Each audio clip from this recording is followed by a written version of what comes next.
So I would ask you, if a foreign country bombed our air defense missiles, captured and removed our president, and blockaded our country, would that be considered an act of war? Well, I think your question is about and I will acknowledge you've been very consistent on all these points the entire career. So no matter who's in charge. So I will point to two things. The first is it's hard for us to conceive that an operation that lasted about 4.5 hours and was a law enforcement operation to capture someone we don't recognize as a head of state, indicted in the United States, Or wanted with a $50 million bounty. question would be, if it only took 4 hours to take our president, it's very short. Nobody dies on the other side. Nobody dies on our side. It's perfect. Would it be an act of war? We just don't believe that this operation comes anywhere close to the constitutional definition of But war. would it be an act of war if someone did it to us? Nobody dies, few casualties, they're in and out. Boom, it's a perfect military operation. Would that be an act of war? Of course it would be an act of war. I'm probably the most anti-war person in the Senate, and I would vote to declare war if someone invaded our country and took our president. This is Oh, Marco had a great week. Stumbling around. Look, guys, it was a law enforcement operation. Sure, Navy SEALs went in and Task Force 160, and we killed 88 people in Venezuela. But in the end, it was a law enforcement operation. That's what you want. And if somebody did to us, well, that would be a war. This is the modern conversation we're having, okay, as the Secretary of State appears for the Senate. And as I'm opening this, and you'll understand why I'm opening this, as we talk about law enforcement and what is law enforcement in the under the Trump administration, and what does law enforcement look like? Because boy, there's some weird definitions going on right now. And then this law enforcement operation, you remember the whole point of this law enforcement operation was to arrest the narco terrorist, the narco trafficker, the narco state leader of Venezuela, Nicolas Maduro. Obviously, it's all about the drugs, right? It's drugs.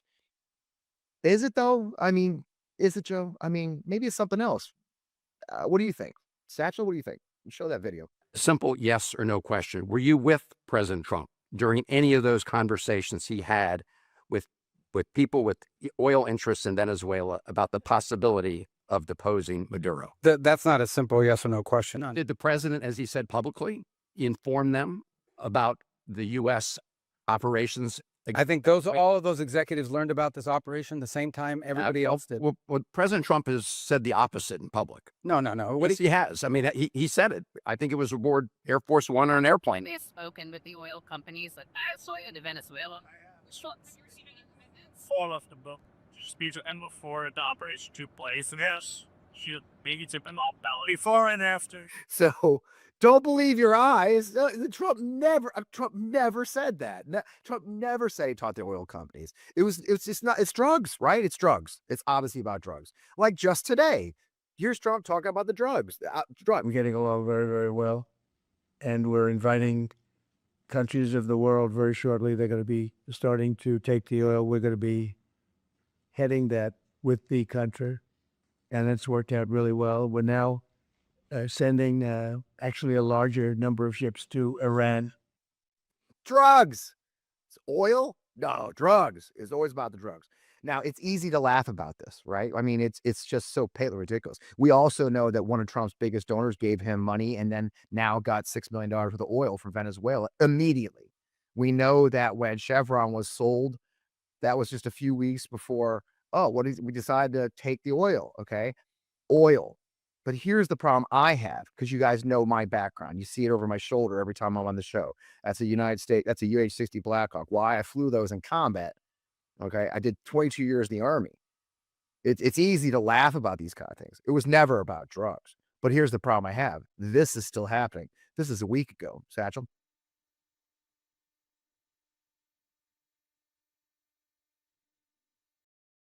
There's no sound, but you get the picture. We blew up another boat. By the journalist count, that's 126 people have been killed as U.S. military forces blow up boats randomly around the Pacific and the Caribbean because they're narco terrorists, is what we're told. Originally, we were told this was the reason we were going into Venezuela, because there were Venezuelan boats who were somehow going 2,000 miles with outboard engines to invade the United States of America. My problem with this is simple. is the Secretary of Defense, Pete Hegseth, is still ordering our young men and women, our soldiers, our service members, our Navy sailors to kill people in the ocean with only the loosest of definitions and no background and no information as why they're doing it, except to say, we're supposed to trust me, bro. Remember, I always say, you guys, trust me, bro, isn't the basis for anything in the United States government. And I don't trust you, bro. I don't trust anyone. But we're asking our sons and daughters to murder people in the open ocean over drug boats, which may or may not be drug boats. And the Trinidad, we just found out this week that some people from Trinidad are suing the United States Department of Defense and others for killing their family members. And I did it because they killed their family members. And we don't actually know for sure. There's been no proof given really that these are drug boats or drug dealers or even the actual drug dealers, because we also know they hold people hostage or they hire people to run these boats. It may not even be anyone associated with the drug cartels, but we're killing them anyways. That's the whole point I have. This isn't funny. 88 people supposedly died in Venezuela. Our own service members were injured and taken to the hospital back at Fort Sam Houston.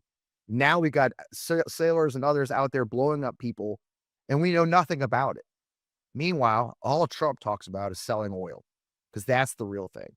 So that takes us the idea of what is law enforcement under the Trump administration, which, as you guys know, has gotten real freaking blurry in Minneapolis, St. Paul, and all of Minnesota, and now Maine and other places. So as always, I have the perfect guest, because that's what I do. And all times, just like this one, they fall into my lap because I am the luckiest guy on earth.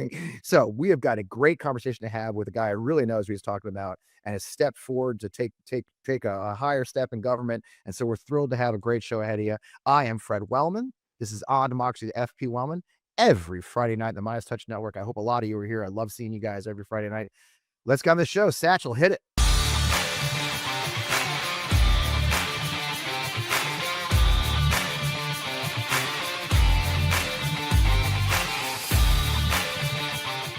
Welcome.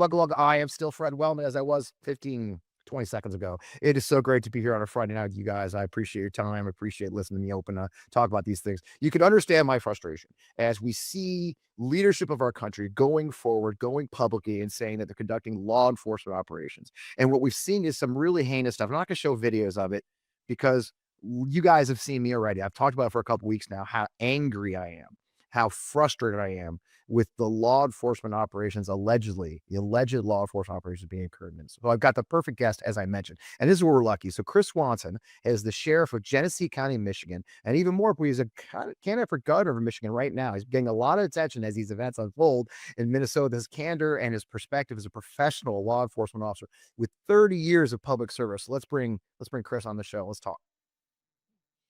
Chris, man, good to see you, brother. Welcome. Good to see you, Ranger. There you go. Yeah, I love hearing that. I don't get that much. So it's good to see you, sir, man. Welcome to the show. You've been out there talking about this. And look, I appreciate you doing this. And Of course.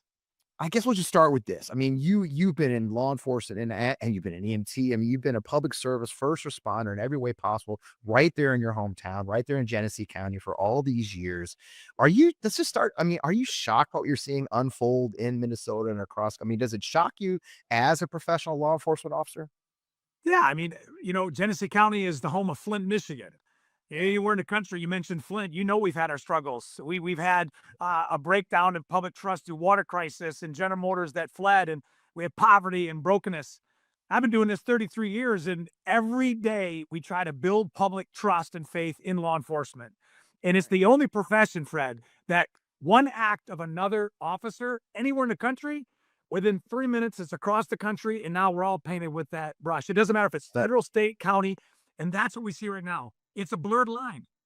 Yeah, that really makes a lot of sense. Yeah, I'm a soldier, right? And so, and as you were saying that, I was like, God, that's really a good point. Because we've had our incidents with our soldiers. We had, of course, Abu Ghraib, and we had going back to My Lai, and there's a lot of things. But you're right, it doesn't automatically kind of curse all of us. It doesn't paint all of us. But law enforcement does have that, and it's tough, especially someone who is professional. And I'm very blessed to have a lot of friends in law enforcement. Heck, my own son was a military police officer at Fort Bragg, North Carolina, where he was on the SWAT team there. It's the closest close as I got to law enforcement, my family, but nonetheless. I have talked to a lot of these guys, and a lot of them are kind of they're shocked because it does bother them because they know what. I joke a lot. You don't have to watch Law and Order every week to know how these things should be going. And we've all that's how all of us know about our rights. But what struck me, for example, about the Renee Good shooting from the very first second, the first time I saw the video, I was shocked, of course, by the shooting, the way he pulled away. Yeah. And there's always going to be a blurred line of, is she running him over? Was she not? You did a great video on that, which I saw. I appreciate it. But for me, it's the aftermath. It's when he shoots her. Her car, of course, why you guys don't shoot people driving in cars, because the car crashes into things, right? He walks over to the car. He obviously sees her bleeding out because she was shot in the head. He turns around, waves at his fellow agents, and gets in a car and has left the scene within a minute and a half. I mean, that shocked me. Am I crazy to be shocked by that part of it? No, I mean, the video that I did spoke what the entire American society was watching. You can't tell people what they're not seeing. When I saw that shooting, I'm thinking, all right.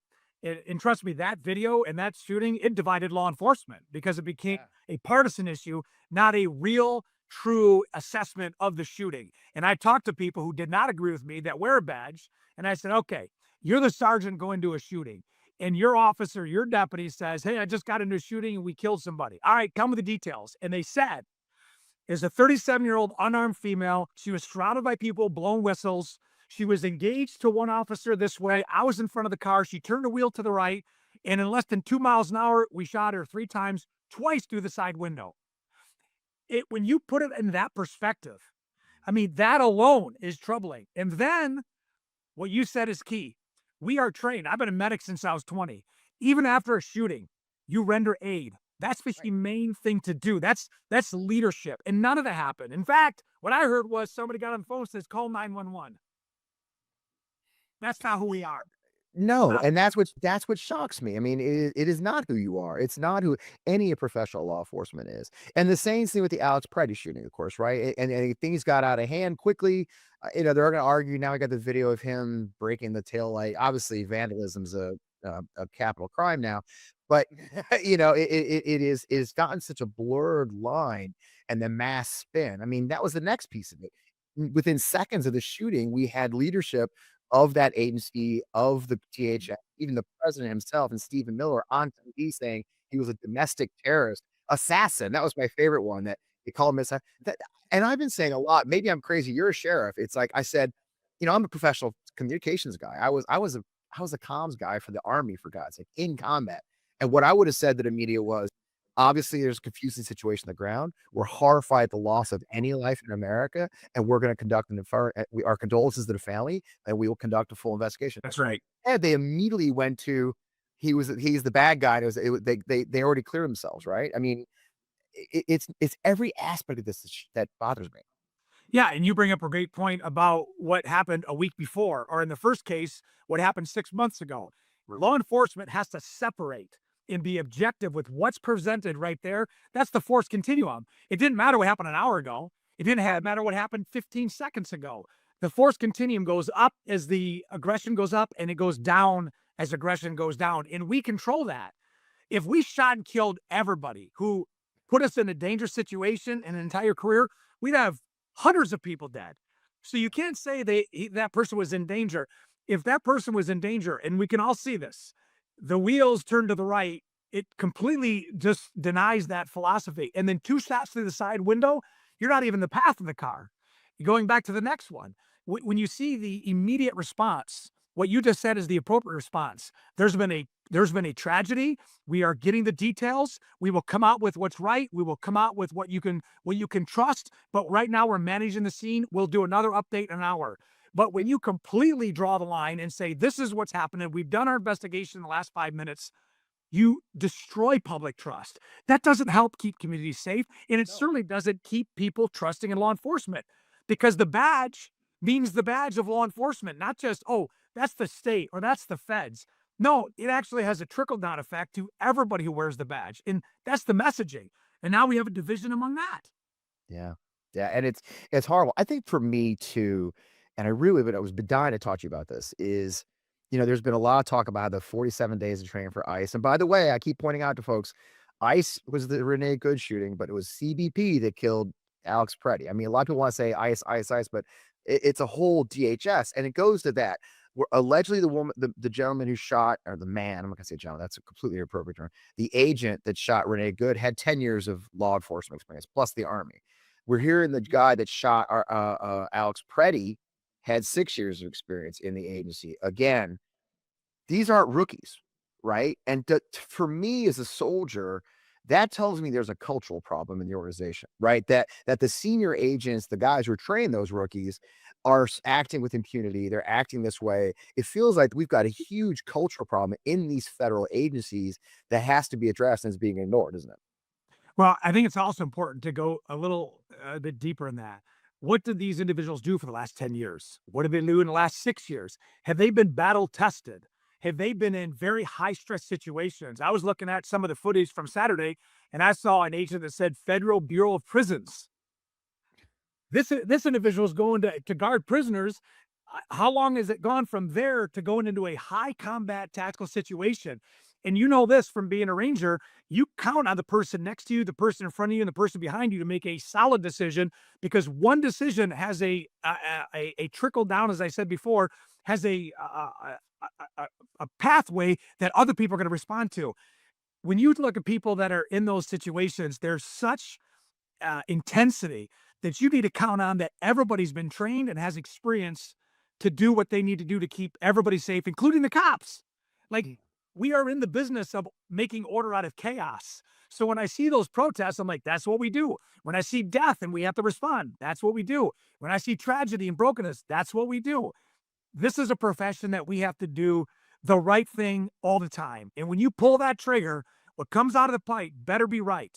You can't just think that it's right. You better be right. We learned that in 2020 in George Floyd. The expectation of law enforcement accelerated to the highest level since Rodney King. We want more professional policing. Not defund the police. That was an ignorant statement. We want better police, but we want police that are trained.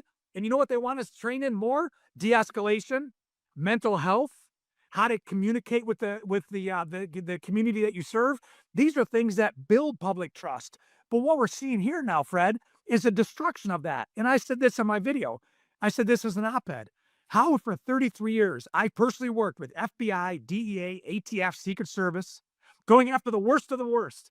We did warrant sweeps. We did tactical operations. We did long-term investigations. We arrested people. We did it safe. We did it professional. Nobody protested. They actually thanked taking dangerous people off.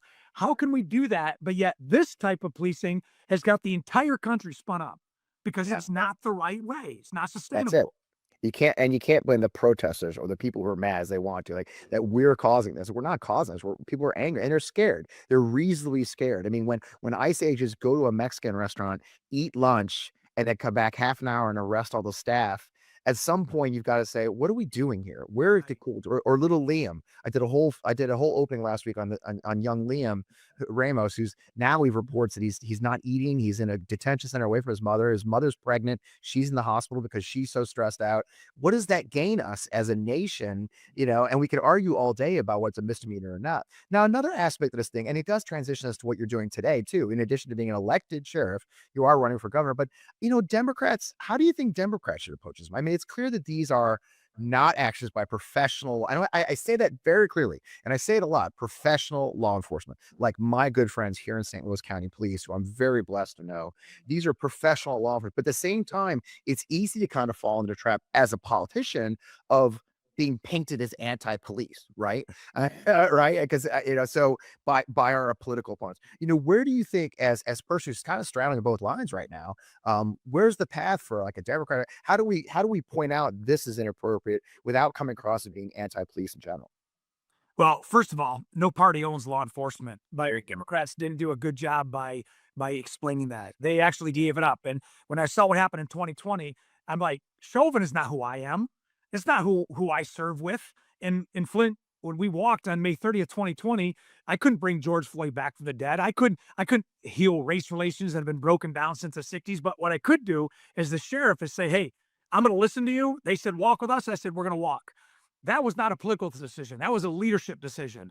And when you have an ability in a position of influence to show the right way to do things, it starts to get a conversation going between parties to think, wait a second, maybe there is a right way to do it. When I was speaking at the DNC and I was asked to do that, they didn't ask me to be in uniform. I said, I'm going to do it on one condition, that I do it in full uniform.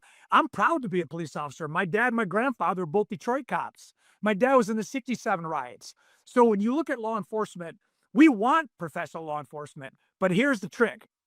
People who criticize law enforcement, sometimes, especially with people in law enforcement, they will think that you don't support them by being critical. No, by being critical in firing people that are not part of our profession, it only makes our profession better. It sharpens the sword. And so it can be a political argument. I've taken a lot of heat with calling out the shootings. Yeah. I've done that because somebody has to do that. And there's no better place to do it now than in a political spectrum, because it starts to get people to talk. That, wait a second, they're not the party of anti-police because this guy's running as the sheriff.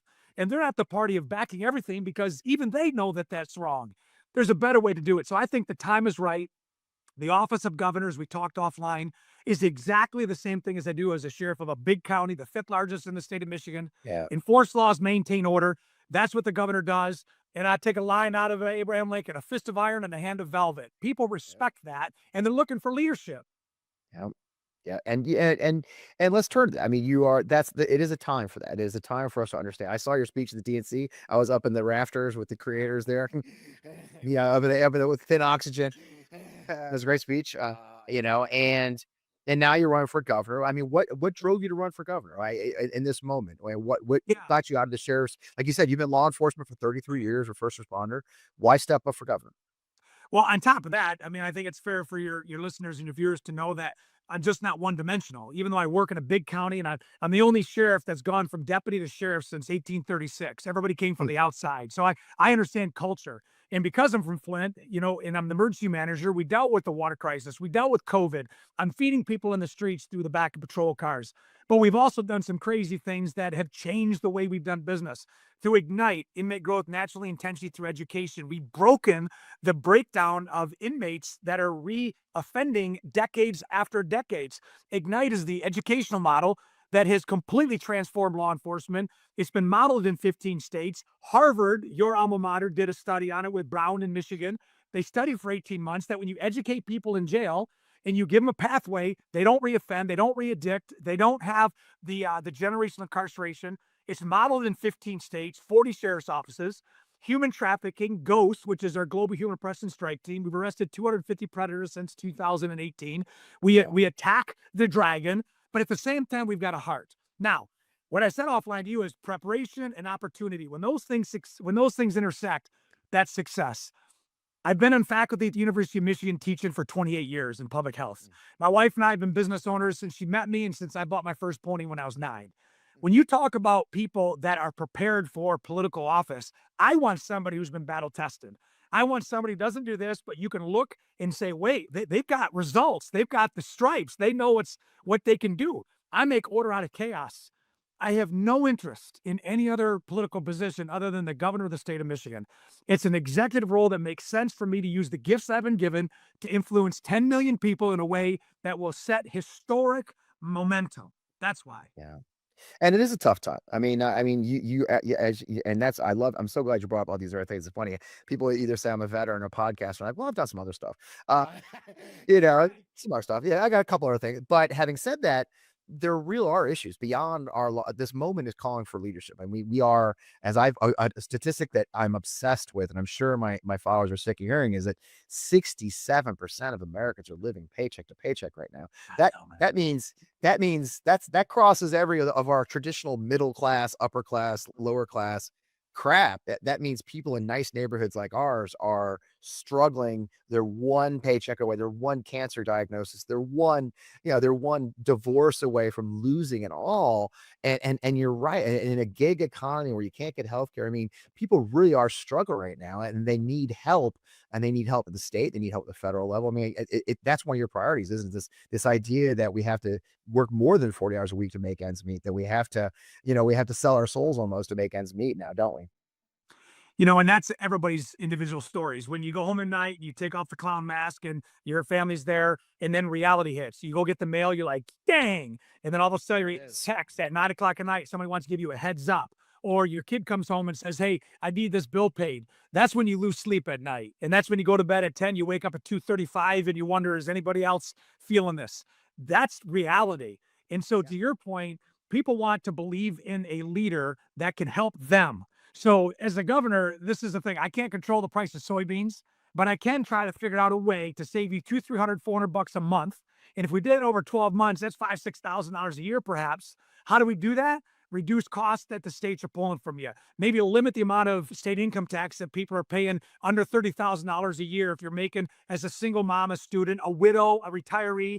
Like, how do we give some leverage? And where's that money come from? Not raising taxes, but building out an effective, efficient plan of people's tax dollars going to work. In Michigan, Fred, it's an $81 billion budget. You got money going everywhere. How do we pull that? Here's a perfect example. I told you about Ignite, correct? Your alma mater did one of the studies. It reduces crime. So in the jail, just in Genesee County, this is how we're going to do one of those things. I have 100 less inmates than I did 2 years ago. Harvard says it saves $7,200 per inmate because they don't come back to jail. So I just saved Genesee County, Flint, $750,000. If that reduces crime by 23%, let's just go at even 20. And the MDOC, the budget the state spends to house people is $2.2 billion. If we were to pledge a real path to reduce that by 20%, you could repurpose that money into things that you're talking about, making people's lives better, cutting down gas tax, paying for things that we have to raise taxes for without raising them. That's the stuff that makes sense to people. And they feel a little relief. They're going to feel a bit more inspired. They're going to feel like they can work more. But right now, everybody's walking in mud. Right, and they're not getting ahead. It's the and the easy and they're not easy answers. I think what you said was very key. And what I like here, especially when we talk about Ignite, that you recognize you've been in this, you've been in law enforcement for 33 years, you've been in business. They're not clippable solutions per se. It's not the next election solutions. And something I say a lot in my other job is that we need to elect people who are willing to do really hard things and may not get reelected for it, right? That Right. that it's results that'll be 4 to 6 years from now, and not necessarily Right. next year's election, right? And have the courage to do that because it is risky nowadays. You have to show results, so you do have to have a program where you show immediate impact for folks, but also that you're going to do things that have long-term impact that reduce costs and reduce efficiency. And by the way, improve. I think about crime a lot, and circling back to the initial topic here is it isn't just more police, right? It is better trained police, but it is Ignite. It is lifting people out of poverty because the fact is crime is a symptom of poverty. Crime is a symptom of despair. I love that you mentioned briefly mental health care for our police officers and Yeah. mental health care for all Americans. Despair leads to crime. Despair leads to violence. Those are the kind of things you have to do as a governor, aren't they? Yeah, and I'm going to tell you this too. I'm a different cat. That's why I'm a different. I don't get that at all. Really? That's what people. That's what people are looking for. So here's a Right. perfect example. I got appointed to sheriff a year before I was elected. I took the last year of my predecessor. So the whole George Floyd protest, launching Ignite, I wasn't even elected sheriff. COVID wasn't even elected sheriff because I do things that make sense. And as long as 51% of the people like it, then I'm going to be reelected or I'm going to be elected in the first place. I don't let that be my driving force because then your heart's not pure, your intentions are not pure, and people can see right through it. And then what you did, just like policing, you just cast another dark brush over all the politicians. What I did do was the right thing. So on my first election in 2020, a 30% crossover vote. In 2024, a 30% crossover, where Republicans and independents are going, I may not like their party because they got 26% favorability, but I like what Swanson's doing. I'm going to vote for him. That's how you start building trust back to the people, is they want to see actions. They don't want to just hear what you're going to do. And if you make a mistake, own up to it, move on and learn from it. That's restoring faith and trust in politics. Yeah, that has been, and going back to the very beginning of this conversation, talking about Alex Preddy, talking about Renee Good, and I learned this working in Republican politics for a while. Well, I should say, people who are Republicans who are in politics. I work for some folks, famous people, and the frustration I always had was there's this mindset for so many, especially in the Republican side, never admit you're wrong, never admit you made a mistake, never apologize, ever, ever, ever, attack, attack, attack. And that's not one. I think people like us who serve the country in a different way or serve our community, we recognize that we're going to make mistakes, especially in a business as deadly as serving as military with guns or police with guns. I mean, Yeah. we're in a business where, like you said, a split second makes you just, it is good to have people who are willing to say, look, I screwed that up. I'm willing to fix that. Let's move forward. Here's the corrections I made, but you come in with a plan to fix it, isn't it? It's like, we don't hear that enough in politics, do we, Chris? We don't hear it enough from even any parties. A politician want to say, you know what? Yeah, that was bad. I screwed that up. Yeah. Let me just say this. That's not weakness. That's strength. Exactly. Look at something. I can tell you this. Every big mass shooting, any event that we have, we go back and do a critical incident stress debriefing.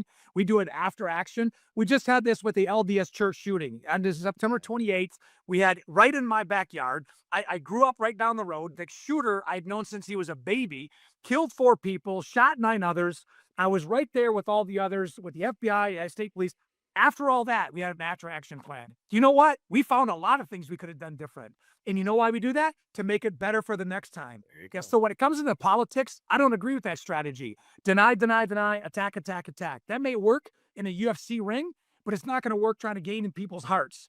You have to understand that we don't know everything, and nobody has it figured out on either side. But together, if you can come together, find some common sense, some common ground, that's what the majority of America is looking for. You know, I mean, I understand holding your position, but you also got to have perspective.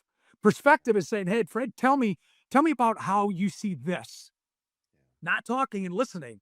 That's what people respect. And that's what allows me to connect to, millions of people a month on my social media. Yeah. Well, I love it. So the most important question I got to ask you, since you're running for Congress, where do people, running for governor, slip. Tell us. I will tell you this: you'll never have to ask that question about when you run for Congress. Yeah, there we go. Not going to do it. Yeah. So tell us, where can they find, where with the Midas Mighty love to support our candidates to join us. Where can they find you, brother? Where can they find out? I think we've run some screens. Tell us where to find, throw us a couple bucks too. Yeah, I appreciate that. Swanson from Michigan.com. In all my social media, you're going to be inspired by it. And like I said, if you like one moment that I've created some momentum, then that will be the movement. If you want to invest in the movement, this is the movement to invest in. And I tell you, I always tell people, bet on this horse. You have low risk and high reward. And so that's where you can find. And I love the word inspiration, because as a medic, when I could breathe for somebody, I could see life come back. And the policies that I have and the plan to make order out of chaos. On podcasts like this, it's hard to lay out all the policies, especially, when you got Satchel in California. But let me just tell you this. We as a nation are looking for political leaders from the school boards to the county boards to the state level to the federal level. The next pool of leadership is coming up the ranks. We've got to be able to find people that can settle this and have a direction that people can get behind. If we just want to win by 51% and call it a victory, that's not a victory. We've got to win for the American people and bring up a new generation of political leaders that are inspiring and that people look after and want to model. That's where I'm at. I love it. Get to work. Get back to work. Got a lot of your time. I appreciate you, brother. Man, it was great hanging out with you. Thanks so much. I obviously will be harassing you some more this campaign. Keep an eye on you. Keep us informed. And we'll definitely tell our followers how you're doing. Thank you for your service to our country, my brother. 22 years is no Appreciate that, joke. brother. Thanks, man. I appreciate that. I got the fake knees and everything. So. All right, man. Thanks for joining us. Good luck, brother. Cheers. Man, I love these conversations. I was actually in the crowd at the DNC, and I didn't mention the opening. I should have. That's a failure on my part. Once again, you know me, I'm always rushing around. Chris did a great job. Look up his speech at the DNC. It was really inspiring. I remember seeing him on the stage and looking sharp and bringing the heat. And that's the thing. We need inspiration. It's funny. I tell people when people are running for office, I always tell them the same thing. Look, people aren't going to remember your words. Probably they're not going to remember your 10 policy. But this is the bane of the existence of our Democratic politicians. You guys. The bane of Democratic politicians is, here's my 10 policy points, and everybody's asleep by the time you get done. Remember, we need inspiration. We need leaders who are going to lead us, because in the end, that's the issue, isn't it? We want people who are going to say, all right, I got this. You follow me. There's a whole ass statue of Fort Benning, Georgia that says, follow me. And it means something. It means getting up. You've all watched, people have watched Band of Brothers. You've seen the scene out after Bastogne when he comes in, he takes over the company, he takes over Easy Company and says, all right, let's go, follow me. And he runs through the fire. It's time for us to elect people who are going to do that, because we're in a moment in our country where people are being killed in the street by masked agents of the government. If you've ever need somebody who's not going to triangulate their position, who's not going to look for the poll tested answer, who's not going to say, well, I don't want to offend these people. Look, there's black and white in the world, folks, and it's okay to be black and white. And you might offend some people, but at least they'll respect you for telling the damn truth. That's me. You guys know, if you've been watching my show, if you follow my other work, I tell it like it is. It makes some people uncomfortable, but we need leaders who are going to say, no, this is what I stand for. These are the values that I was raised on. These are the values that I was trained on as a soldier, as a law enforcement professional, and I will not waver for those values for a political moment. And that means masked men covering their faces, randomly spraying. Did you see the video of the guy macing people as they drove away? Macing people standing on the side of the road as they drove away. You can't make believe that that's okay. So don't be a leader. Step up, say, no, this is wrong. And they should be punished for that.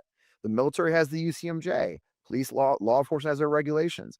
That's what people are aching for. No, that's wrong. You will be punished for this behavior instead of covering up for it. So it's a pleasure to hang out with Chris Swanson. It's a pleasure to hang out with people who have a like mind, like my own, of what is black and white and clear. And that's who you want to vote for, folks. And don't do this, well, there's these 19 issues I care about. He only checks 15 and 19. Spare me that crap, okay? Let's start electing people who are going to listen and lead and actually hear what you need. So that's my soliloquy for the night. You heard that number, folks. 67% of Americans are living paycheck to paycheck. The people in your neighborhood, if not you, are living paycheck to paycheck.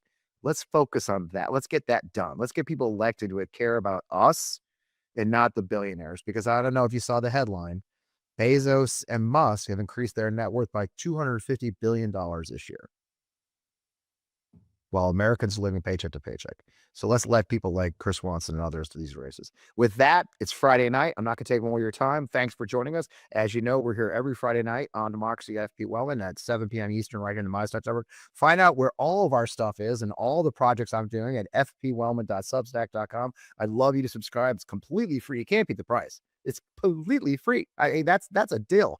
That is a deal. You get a coupon, get it for free. So just go fpwellman.substack.com. It's a great way to keep track of everything we're doing, both online and offline, as well as all of our social media channels. Look, folks, we are in a very critical moment in this country. It is the election year. If you're not getting in the fight now, you're messing up. You're messing up. So with that, I'll see you next week. Thanks for joining us here on Democracy.